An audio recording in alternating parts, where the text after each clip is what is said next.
Hello student, welcome to all.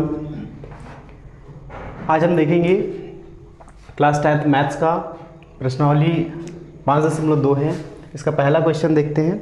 इसमें दिया हुआ है निम्नलिखित सारणी में रिक्त स्थानों को भरिए जहां AP का प्रथम पद A है, सर्वांतर D है और nवां पद क्या है, AN।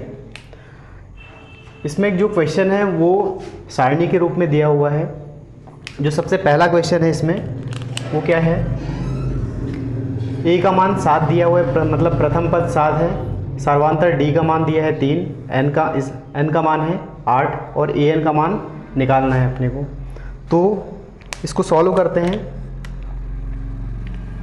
फर्स्ट वाला पार्ट, A की वैल्यू दिया हुआ है 7, स्मॉल d सर्वांतर है, सर्वांतर D का मान दिया है 3, स्मॉल n का मान दिया है 8 और AN का मान ज्ञात करना है। ठीक है, AN का मान ज्ञात करना है। यहाँ पर एक फॉर्मूला देखते हैं। ये जो टेबल है इसमें सारी वैल्यू एक ही फॉर्मूले से फाइंड करना है।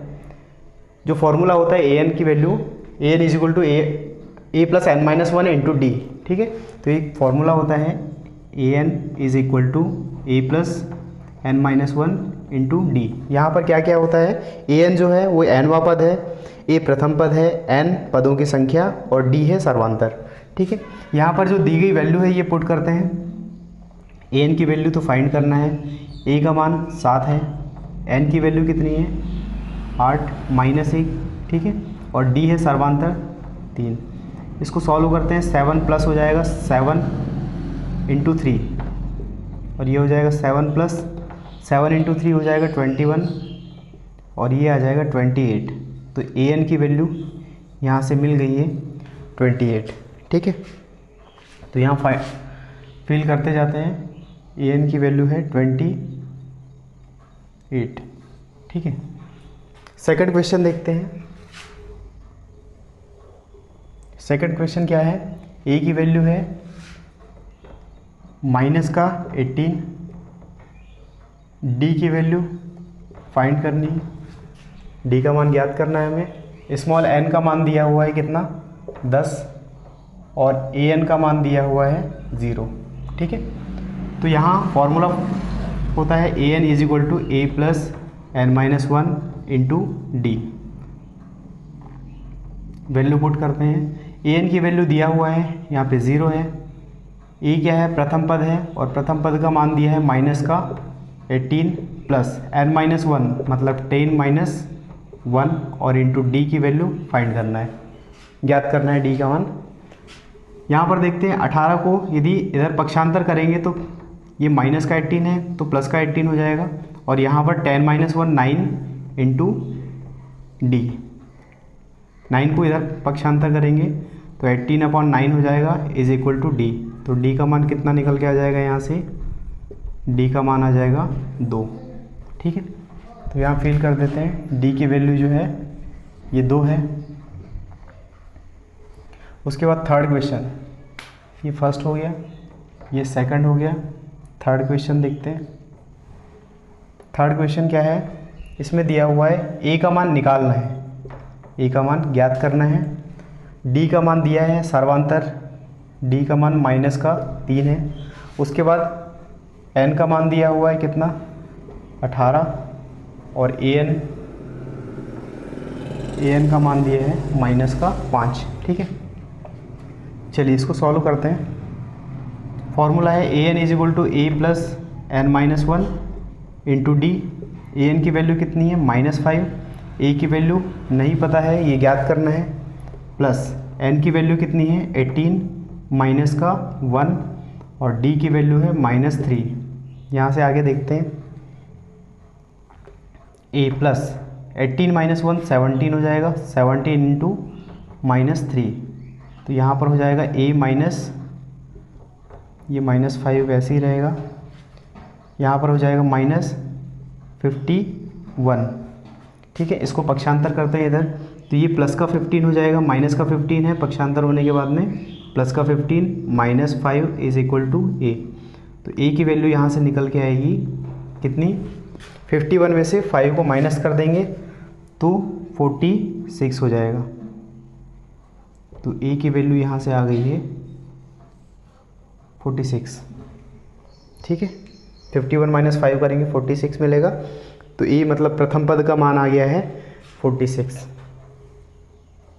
यहाँ पर फिल कर देते हैं इसको 46। उसके बाद फोर्थ नंबर क्वेश्चन हम क्या करें, कोशिश करते हैं यहाँ पे सॉल्व करने की। फोर्थ नंबर क्वेश्चन, यहाँ पर ए की वैल्यू दी है -18.9, ठीक है।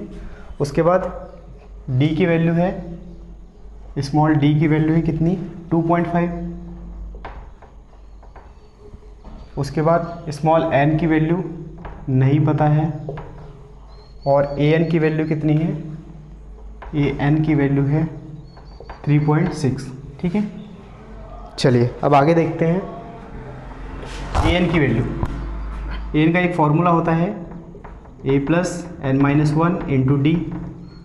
वैल्यू पुट करते हैं इसमें, क्या हो जाएगा, ए एन की वैल्यू 3.6 है, ए की वैल्यू कितनी है -18.9 प्लस एन की वैल्यू नहीं पता तो n-1, और डी की वैल्यू कितनी है 2.5। चलिए आगे सॉल्व करते हैं इसको। ये 18.9 है, इसको ट्रांसफ़र करते हैं इधर, तो ये प्लस का हो जाएगा, 18.9 प्लस का हो जाएगा, और ये +3.6 इज इक्वल टू कितना हो जाएगा, ये n-1 × 2.5। इसको ऐड कर लेते हैं तो कितना आ जाएगा, ये हो जाएगा 9 + 6 15, और उसके बाद ये हो जाएगा कितना 22.5, n-1 × 2.5, ठीक है। चलिए यहाँ से देखते हैं, ये 2.5 मल्टीप्लाई में है तो इधर डिवाइड में आ जाएगा, 22.5 अपॉन 2.5 हो जाएगा, और ये n-1। आगे देखते हैं, इसको सॉल्व करते हैं, कितना हो जाएगा ये। यहाँ से देखिए, इसको यदि सॉल्व करेंगे तो काटने पे ये संख्या कितनी आ जाएगी 9, ठीक है।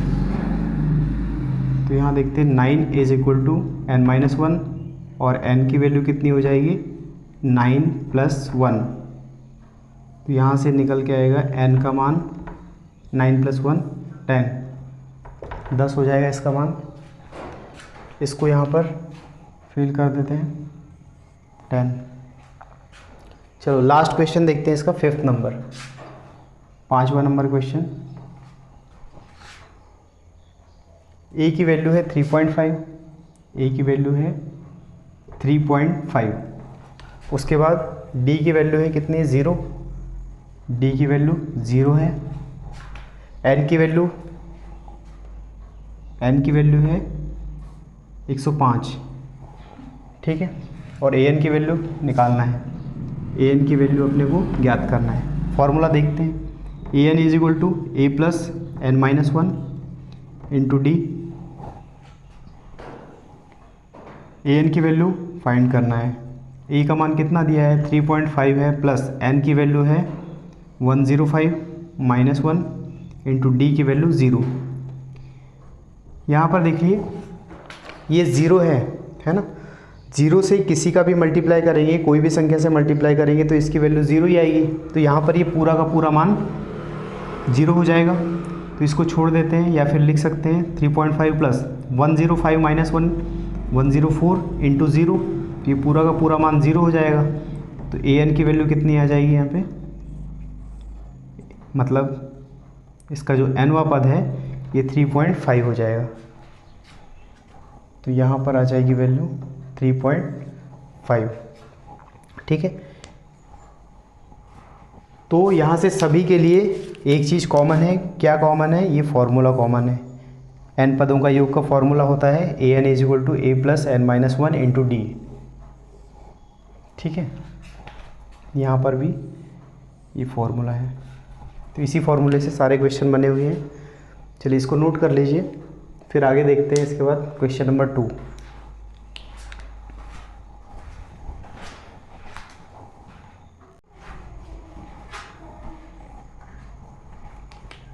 चलिए स्टूडेंट, उसके बाद देखते हैं अगला सेकंड क्वेश्चन। सेकंड क्वेश्चन में क्या दिया हुआ है, निम्नलिखित में से सही उत्तर चुनिए और औचित्य दीजिए। चलिए पहला वाला क्वेश्चन दिया है, इसमें समांतर श्रेणी एपी दिया हुआ है कितना 10 7 4, ऐसी श्रृंखला आगे बढ़ रही है। अब यहाँ पर इसका 30वां पद ज्ञात करना है। ये जो एपी दिया हुआ है इसका 30वां पद ज्ञात करना है। तो इसके ऑप्शंस भी दिए हुए हैं 97, 77, माइनस का 77 और 87। यहाँ पर एक फार्मूला होता है an। क्या होता है an का formula, an = a plus n-1 into D. 30वां पद याद करना है, इसका मतलब a30 फाइंड करना है। a30, a का मान क्या है यहाँ से देख लेते हैं। a होता है प्रथम पद और प्रथम पद यहाँ पर दिया है 10, तो ये हो जाएगा 10 प्लस n-1। n की वैल्यू कितनी है, 30वां पद याद करना है, इसका मतलब n की वैल्यू 30 माइनस का 1 और d की वैल्यू यहाँ पर क्या है, d की वैल्यू यहाँ साइड में निकाल लेते हैं। d की वैल्यू कितनी हो जाएगी, d की वैल्यू यहाँ पर 7, दूसरा पद माइनस पहला पद, तो कितना हो जाएगा d का मान माइनस का 3। ठीक है, तो यहाँ d की वैल्यू आ जाएगी -3। a30 कितना हो जाएगा, ये 10 प्लस 30 - 1 29 हो जाएगा और इंटू -3। चलिए आगे देखते हैं, यहाँ पर कितना हो जाएगा, इसको सॉल्व करते हैं। तो ये माइनस है और ये प्लस है, दोनों का मल्टीप्लाई करेंगे तो यहाँ माइनस आ जाएगा। उसके बाद कितना हो जाएगा, इसको मल्टीप्लाई करने पे 3 × 27, 7 2, 3 दूनी 6 और 2 8, ये माइनस का 87। तो a30 निकल के आ जाएगा यहाँ से। यहाँ पर देखिए हमेशा जो साइन होता है वो बड़ी संख्या के सामने जो चिन्ह होता है वही होता है, तो माइनस का साइन आ जाएगा और ये 87 में से 10 माइनस होगा। 87 में से 10 माइनस करेंगे तो कितना आ जाएगा, 77। तो a30 मतलब 30वां पद कौन सा आ जाएगा यहाँ पर, माइनस का 77। तो इसका आंसर क्या हो जाएगा यहाँ, -77। ठीक है, ऑप्शन सी सही है। उसके बाद देखते हैं अगला क्वेश्चन, इसी का दूसरा पार्ट दिया हुआ है। एक समांतर श्रेणी एपी दिया हुआ है -3, फिर उसके बाद -1/2 2, और ये समांतर श्रेणी का 11वां पद ज्ञात करना है। तो इसमें पहले नोट कर लेते हैं। यहाँ पर a कितना दिया है, प्रथम पद माइनस का 3 है। d कितना है, a2 - a1 से निकाल सकते हैं। a2 कितना हो जाएगा, -1/2 माइनस a1 कितना है, -3 है, तो यहाँ पर -3 हो जाएगा। इसको आगे सॉल्व करते हैं तो ये हो जाएगा माइनस का 1/2, माइनस और माइनस का मल्टीप्लाई करेंगे तो ये प्लस का 3 आ जाएगा। इसको आगे सॉल्व करते हैं, ये 3 है मतलब 3/1 है, नीचे एलसीएम लेंगे तो कितना आ जाएगा, 2 × 1, यहाँ पर 2 आ जाएगा और यहाँ पर 3 का मल्टीप्लाई। देखिए यहाँ पर मैं बता दे रहा हूँ कि डायरेक्ट कैसे सॉल्व करते हैं। इन दोनों का एलसीएम कितना आ जाएगा, 2 आ गया, इन दोनों का गुणा कर लो, 2 × 2, उसके बाद इस 1 का मल्टीप्लाई इधर कर दो तो 1 × 1 1 हो जाएगा और ये माइनस का आएगा, और 3 × 2 कितना हो जाएगा, यहाँ पर 6 हो जाएगा, ये प्लस का रहेगा। तो यहाँ से निकल के आएगी वैल्यू 5/2। ठीक है, ये किसका मान है, d का मान। तो d का मान कितना आ जाएगा, 5/2, और क्या, n का मान 11 हो जाएगा। ठीक है, अब आगे बढ़ते हैं। 11वां पद ज्ञात करना है, इसका मतलब a11 ज्ञात करना है, तो कितना हो जाएगा, a प्लस या an = होता है a + n-1 into D. a11 find करना है, तो a की वैल्यू है -3 प्लस 11 - 1 इंटू डी की वैल्यू है 5/2। ये माइनस का 3, 11 - 1 10 हो जाएगा और यहाँ पर इंटू 5/2 हो जाएगा। तो ये कितनी बार, 5 बार कट जाएगा। ठीक है, तो यहाँ पर आगे सॉल्व करते हैं तो -3 5 × 5 कितना हो जाएगा, 25। अब 25 में से 3 माइनस करते हैं, कितना हो जाएगा 22। तो ये 11 मतलब 11वां पद आ जाएगा 22। इसका मतलब इसका जो ऑप्शन होगा बी सही होगा। ठीक है, इसको नोट कर लीजिए। इसके बाद आगे बढ़ेंगे क्वेश्चन में।